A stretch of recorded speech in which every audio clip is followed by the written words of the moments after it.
Olá! Compartilhar conhecimento é sempre bom.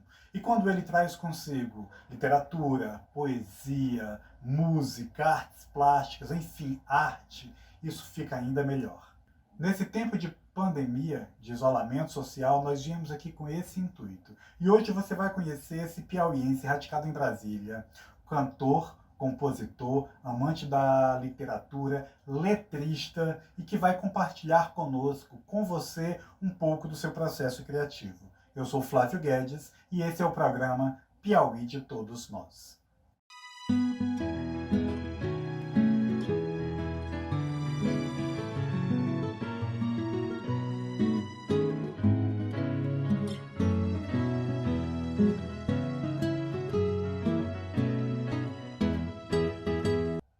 Bem-vindo, Carlos Eugênio.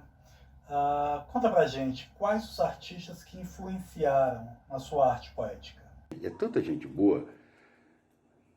Nós poderíamos até sintetizar tudo em dois nomes: Drummond e Fernando Pessoa. Mas é tanta gente que nos ilumina, gente que escreve prosa e que inspira poesia, porque ali está a poesia pura, como Clarice Lispector. Você lê Clarice,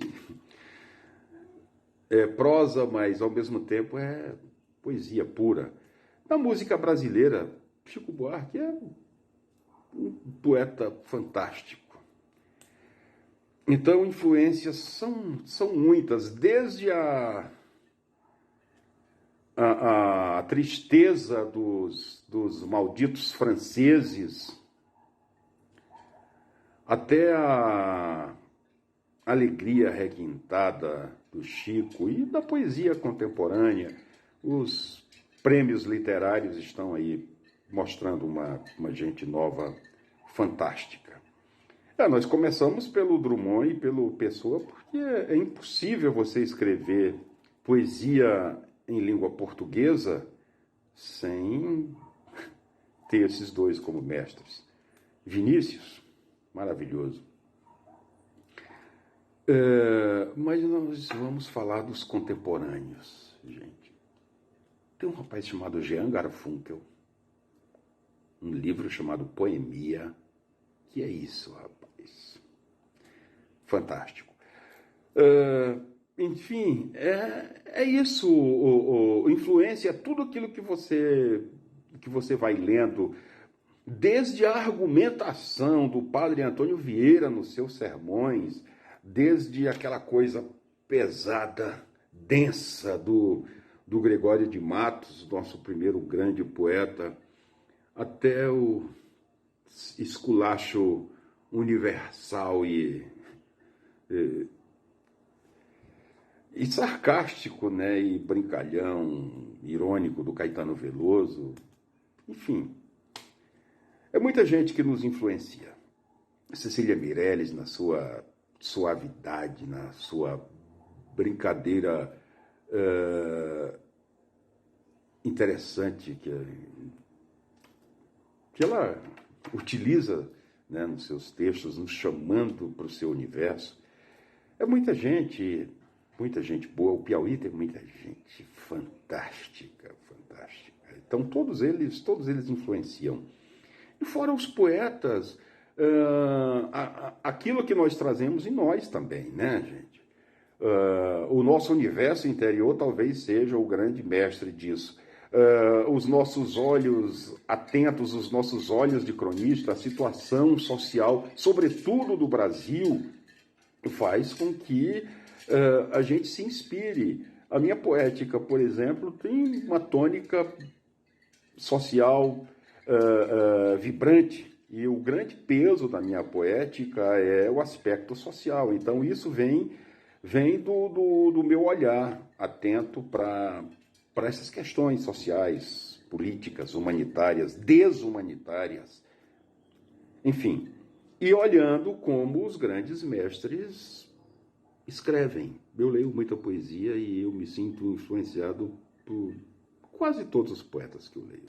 Qual a análise literamusical que você faz da cultura brasileira atualmente? Bom, começando pela literatura. Nós trabalhamos com essa área, eu trabalho com isso.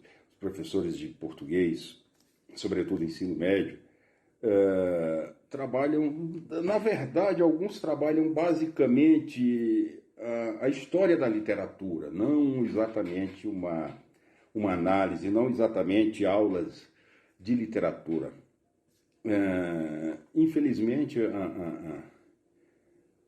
o conteúdo prescrito, digamos assim, leva alguns professores a trabalharem apenas a história da literatura. Eu prefiro trabalhar com análise, eu faço uma pequena abordagem do contexto histórico, social, do momento daquela produção, e sempre trabalho com análise de texto, trabalho com a expressividade dos textos que ali estão, para que as pessoas, para que os meninos visualizem esse teor que nos abraça, né, que é a literatura. Mas, enfim, então, nessa história da literatura, como vem sendo trabalhada a nossa área, é comum no meio dos nossos meninos alguém perguntar um autor, um nome, um texto, e esses meninos levarem para os clássicos, porque a gente trabalha pouco da literatura contemporânea, né? Mas nós temos nomes fantásticos aí na literatura, na poesia. O Antônio Cícero, que sim, já vem aí desde os anos 80, grande letrista com a irmã Marina Lima, em parceria. E vários outros nomes. Na prosa, o Milton Ratum, fantástico, acho que um dos melhores nomes dos últimos tempos. Um pouquinho antes dele, você tem o João Ubaldo Ribeiro.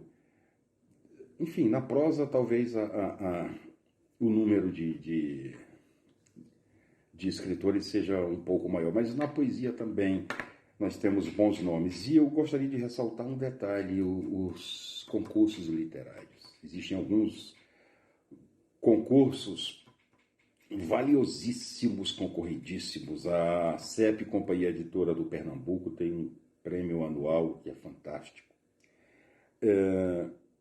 A Biblioteca do Estado do Paraná tem outro concurso revelando grandes talentos. A Secretaria de Cultura de São Paulo, enfim.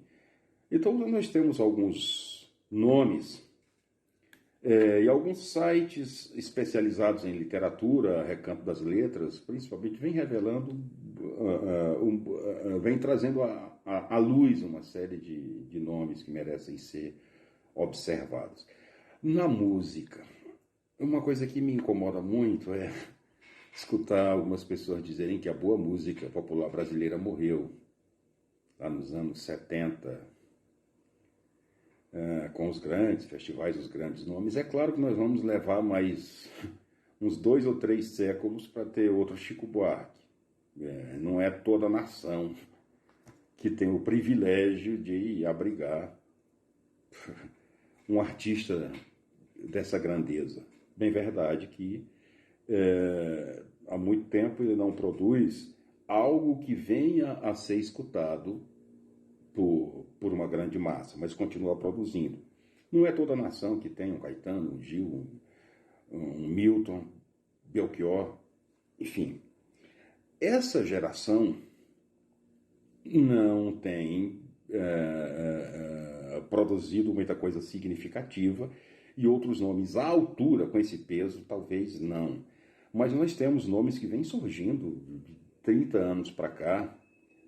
Ninguém vai substituir um nome por outro, mas você tem Lenine, Paulinho Mosca, Chico César, Zé Cabaleiro, enfim, uma infinidade. Você é professor, né? E artista, né? Então, conta pra gente o que é que lhe dá mais prazer, lecionar ou compor, fazer poesias? São prazeres diferentes, claro. Dar uma boa aula é um prazer imenso. Ao fim de cada etapa, então, ver o resultado de cada um dos seus alunos é algo que não tem preço. Essa é, acho que é a grande arte, né, da sala de aula. Somos muitos artistas no mundo inteiro, encarando essas dificuldades, como diz o Caetano, dores e delícias. A gente sai extasiado, de fato, de algumas aulas, mas não são todas. Por isso que eu falei que são prazeres diferentes. Eu vou fazer 28 anos de sala de aula aqui, mais 10 meses em Teresina, tá perto de 30 anos. Então esse prazer, de vez em quando, se desgasta um pouco. É difícil você encontrar um prazer tão duradouro assim, mas ainda hoje, com esse tempo todo, a gente ainda encontra garra para defender a sua área, a sua arte e o seu prazer. E é claro que esse prazer só é proporcionado a quem gosta do que faz. Graças a Deus eu estou inserido nesse grupo. Então, ainda hoje, né, com esse tempo todo, não são todas as aulas. É bem verdade que isso mudou também com o tempo, o processo, a dinâmica de sala de aula mudou muito. Antigamente era só aula expositiva, eu sentia um prazer imenso em chegar, encarar uma sala de ensino médio só com giz apagador e o conhecimento, e encher o quadro de informações durante a manhã inteira, a tarde inteira, explicar. Esse processo está em decadência há muito tempo. Dizem os estudiosos da área, né, que depois de 40, 50 minutos, e nós trabalhamos, eu pelo menos trabalho com aulas duplas, né, 1h30, então depois de 40 minutos gera um certo desgaste, até porque a clientela hoje é outra, é mais impaciente e a sua forma de assimilação é outra, né? Então o que me dava prazer era isso, era passar esse conhecimento, dividir esse conhecimento. Hoje as aulas são dosadas, né, entre uma atividade expositiva, um momento expositivo e depois um momento de produção dos próprios meninos, né? Então o que me dá prazer hoje é a interação, é o diálogo, é a conversa, é tocar num assunto dentro do nosso conteúdo e ao invés de ficar demonstrando conhecimento ou impondo, seja lá o que for, escutar também os meninos. E a aula termina gerando um bom debate. Isso dá um prazer imenso. Sobre poesia, sobre o fazer literário, você ter o seu livro com o seu nome na estante, abrir o seu livro ou ver numa página de internet e sentir prazer, sentir que aquilo tem um valor, que tem muito de você e muito de muita gente, como diz o poeta Vidabaldo Nogueira Rocha, meu verso é assim, um pouco de mim e de todos nós. Então, essa literatura, esse fazer literário, o fato de você ver uma produção é maravilhoso. É um prazer diferente. Compor uma música, quando você termina, que toca e você próprio se escuta e você se agrada daquilo que você fez, nossa senhora, é difícil encontrar palavras. Ainda mais quando você escuta a sua canção interpretada por outra pessoa, saber que mais alguém gostou disso, não tem preço. Mas isso não é uma constante, não é? Você compõe uma vez aqui, outra sei lá onde ou quando. Então o prazer mais constante tem sido realmente, nesses quase 30 anos, essa interação da sala de aula. São prazeres diferentes, enfim. Mas é isso. E é bom atuar em todas essas áreas e sentir prazer em todas elas. E sobre a internet, o que você acha? Ela veio mesmo para universalizar as oportunidades de acesso à cultura e de difusão cultural? A influência da internet nos meios culturais, educacionais, papel fundamental. Eu acho que a internet democratizou o acesso aos bens culturais de forma geral. Até porque todo esse patrimônio cultural da humanidade, seja na literatura, na música, sempre foi de um acesso muito limitado, sempre foi muito elitizado. Era coisa para quem tinha dinheiro para comprar um bom livro, uma encadernação excelente. Livro sempre foi, e continua sendo, o livro material, um produto final muito caro. Claro que nós temos que respeitar os direitos autorais, mas o produto final, em relação à parte material mesmo e tributação, essa é a pior parte, termina saindo muito caro, assim como os discos, desde a época do vinil até CD, DVD, enfim. Então, como a indústria fonográfica, assim como a indústria editorial, o mercado editorial mudou, né? Então, hoje você tem plataformas de música que permitem o acesso gratuito a muita coisa boa que está acontecendo. E os artistas não dependem mais de uma grande gravadora. Você tem aí transmissões ao vivo pelo YouTube o tempo todo, outras redes sociais, Facebook, enfim, e muitos blogs voltados para a literatura. É claro que não é para quem é mais antigo, né? Não é a mesma coisa. Você folhear, você abrir um livro, é muito mais saboroso, tem um cheiro diferente. Para quem pode, é muito bom. Para quem tem condições financeiras de comprar bons livros, de comprar bons discos, bons DVDs. Mas para quem não tem, gente, esse acesso via internet já é um achado, coisa inimaginável há algum tempo. Então eu acho que ela democratizou e nesse sentido, pelo menos no sentido do acesso, ela nivelou sim artistas, escritores. A forma de acesso é paritária, digamos assim, pelo menos há um sentido de equidade nesse sentido. É claro que os artistas mais populares, aqueles que não trabalham uma profundidade literária ou musical, uma qualidade mais apurada, algo bem mais trabalhado, esse pessoal costuma ter muitos seguidores, muito mais seguidores do que certo os artistas mais elitizados do ponto de vista, né,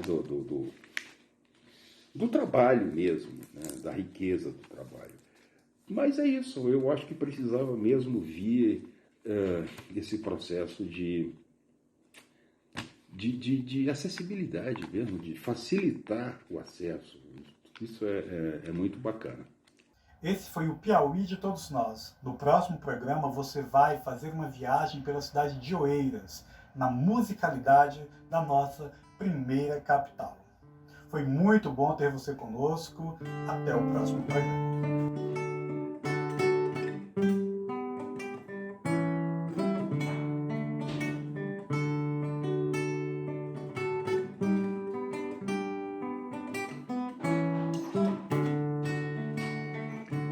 O meu cantar era à beira de riacho, quando a seca feito de acho não dava de atazanar.